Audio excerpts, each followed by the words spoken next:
E aí pessoal, tudo bem? Já vou avisando o vídeo a seguir, o vídeo que está vindo agora tá todo balançado, todo atrapalhado, a câmera balançando. Se vocês não tiverem paciência com isso, não quiserem assistir, desliguem agora. Eu tô com algumas limitações físicas e tive que fazer com a câmera na mão e acabei também, inclusive até descuidando um pouco da luz. Só que agora já era, não vou gravar tudo de novo. O importante é que o áudio está bem preservado. Será que vale a pena fazer o vídeo que eu tô pensando em fazer agora? Digam aí nos comentários o que vocês acham. Não sei, às vezes eu fico pensando que essa minha luta pela legalização da eutanásia ou pelo direito de morrer é uma luta muito solitária e em vão. E por que eu luto tanto com isso? Porque eu acho que isso é fundamental. Porque o que eu observo na UTI onde eu trabalho, e sei que é a realidade de muitas UTIs pelo mundo afora, é completamente absurdo.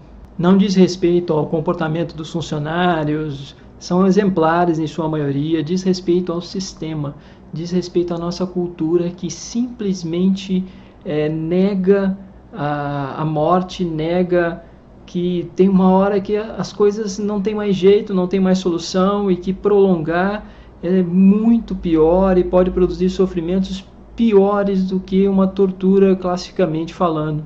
Sim, porque numa tortura, classicamente falando, se a gente se reportar à Idade Média, por exemplo, o sujeito era torturado e quando ele parava, quando ele tinha uma parada cardiorrespiratória, tudo se acabava, ele simplesmente morria. E num ambiente de distanásia, com sofrimento extremo, prolongamento desnecessário da vida, a pessoa está ali sendo torturada pelo seu sofrimento e a sacralização da vida, essa coisa de achar que a vida é sagrada, na nossa cultura, vai lá e tem meios, numa UTI, por exemplo, para trazer a pessoa de volta, e completamente contra os interesses vitais, existenciais, muitas vezes, dessas pessoas. Fora a magnitude de sofrimento, o que se produz com alguns recursos tecnológicos hoje é uma coisa absurda. Eu acho que quem mais sofreu na história da vida é possivelmente um ser humano que foi mantido em sobrevida artificial, com ventilação mecânica, entubado, respiração artificial, e sendo torturado indefinidamente pelo seu sofrimento e pela reanimação quase indefinida e constante num ambiente como esse, em que, se fosse uma situação natural, a pessoa simplesmente morreria, deixaria de sofrer. E ali o que a gente muitas vezes observa, sofrimento infinito, e tudo em nome da vida. Tem cabimento? Já tive casos ali que o paciente pediu várias vezes para morrer, inclusive está registrado em artigo científico que eu publiquei no periódico americano. Deixo abaixo o artigo se vocês quiserem ler para verificar lá como é que foi toda a história desse sujeito que simplesmente só movimenta os olhos. Esse ele está há 3 anos lá e ainda não foi a óbito, não teve um alívio, apesar de vários pedidos dele, vários pedidos inclusive da família. Ele está há 3 anos lá, mas há 2 anos que ele mal mexe os olhos. Assim, no início a gente conseguia se comunicar com o movimento ocular dele de sim ou não, e a gente conseguia montar frases inteiras, conseguia fazer uma comunicação bem efetiva, mas isso durou somente 1 ano, e isso tudo eu lembro que foi muito inspirado naquele filme, não sei se vocês assistiram, Escafandro e a Borboleta.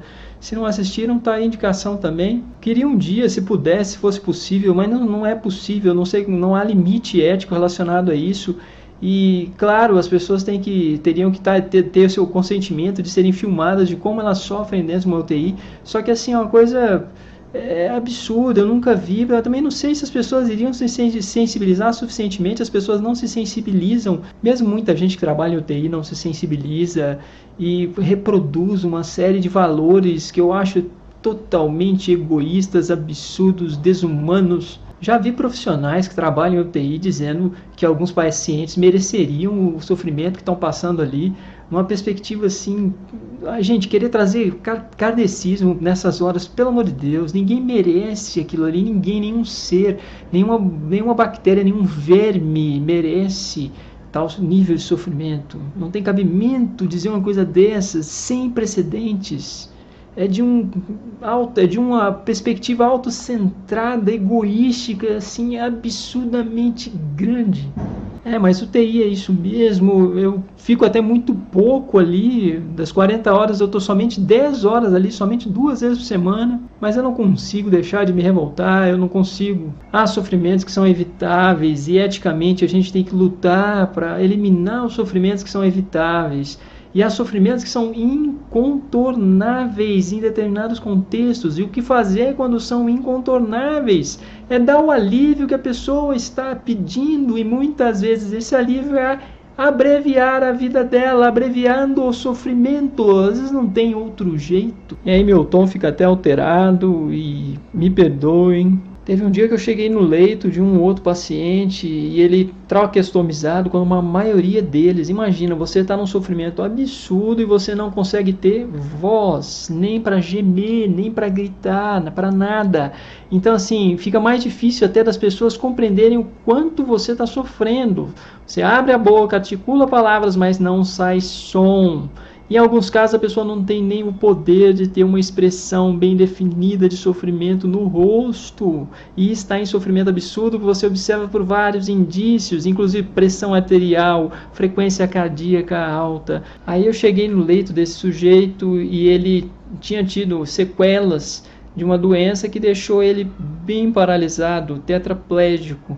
Mas ele conseguia mexer a cabeça com uma certa dificuldade, ele estava muito inchado, estava com aspecto terrível, e ele olhava para mim e eu conseguia ler nos lábios dele, me ajuda, e muito choro.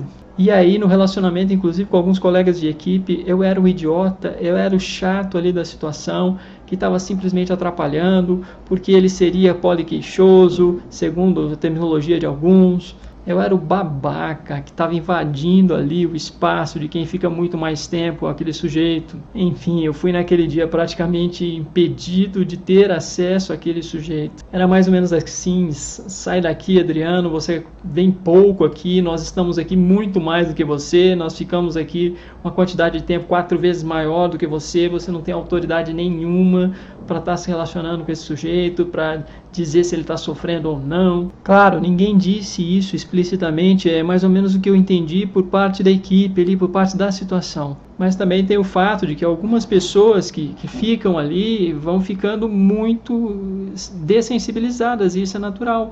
Quanto mais tempo você convive com o sofrimento humano, mais dessensibilizado você vai ficando para o mesmo. Como eu vou somente 2 vezes por semana ali, talvez isso não seja suficiente para ir me dessensibilizando. E aí permanece meu trauma. Sim, eu concebo que eu sou traumatizado pelas experiências, pela observação do sofrimento de alguns pacientes, das pessoas nesses 3 anos, do que eu pude observar ali. Essa parte está no relato, lá do artigo que eu escrevi para esse periódico americano com outros 2 colegas médicos. Eu cheguei na UTI um dia e esse paciente que eu acompanhei por muito tempo, que gerou esse artigo, o pessoal da equipe chegou dizendo que ele tinha pedido para desligar os aparelhos durante a madrugada. Aí eu fui até ele conversar para perguntar, e perguntei, e aí, o que aconteceu? Você pediu para desligar os aparelhos? E ele respondeu que não, com o olho ele respondeu claramente, várias vezes que não. E aí eu voltei e falei, mas peraí, o que está acontecendo? Você está querendo morrer? E ele respondeu que sim, e chorou muito. Então, quer dizer, ele estava querendo morrer sim, mas não desligando os aparelhos, não tirando a respiração dele, não matando ele sufocado.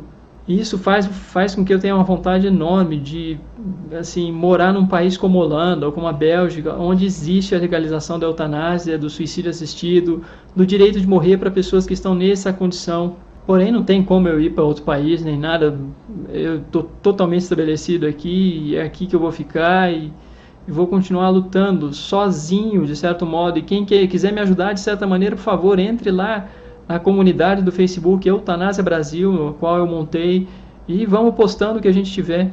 E por que eu estou falando disso? Porque eu sempre tive vontade de fazer um vídeo mais desabafo em relação a isso, e também pelo fato de que eu estou aqui em casa sem fazer muita coisa, porque estou numa licença médica de 30 dias devido a uma cirurgia que eu acabei de fazer lá no mesmo hospital onde eu trabalho, e essa foi uma experiência inclusive muito interessante, que eu pude estar também no lugar, de certo modo, dos pacientes. Mas eu tenho meu testamento vital, minha diretiva antecipada, eu também vou botar um link aí com o modelo desse testamento, vocês fiquem à vontade para acessar, colocar o nome de vocês, ir no cartório registrar ou enviar por e-mail para as pessoas que vocês acham que são de confiança, as mais próximas, para os seus médicos. O que é o testamento vital? É um documento, é uma diretiva antecipada, a qual está começando a ser amparada legalmente no Brasil. Começou agora com a resolução 1995 do Conselho Federal de Medicina do ano passado. É um documento que você elabora e faz uma diretiva antecipada de como você quer ser tratado caso você se transforme num paciente que precisa ser entubado ou num paciente terminal. Há filmes sobre esse tema. Você tem aquele filme espanhol, Mar Adentro, você tem Invasões Bárbaras, um filme canadense, Menina de Ouro, tem também esse filme mais recente do Michael Haneke, que ganhou o Oscar de melhor filme estrangeiro, que é Amor. Bom, é isso, espero que vocês comentem aí, digam se valeu a pena ter feito um vídeo assim, se faz algum sentido. Obrigado, até mais.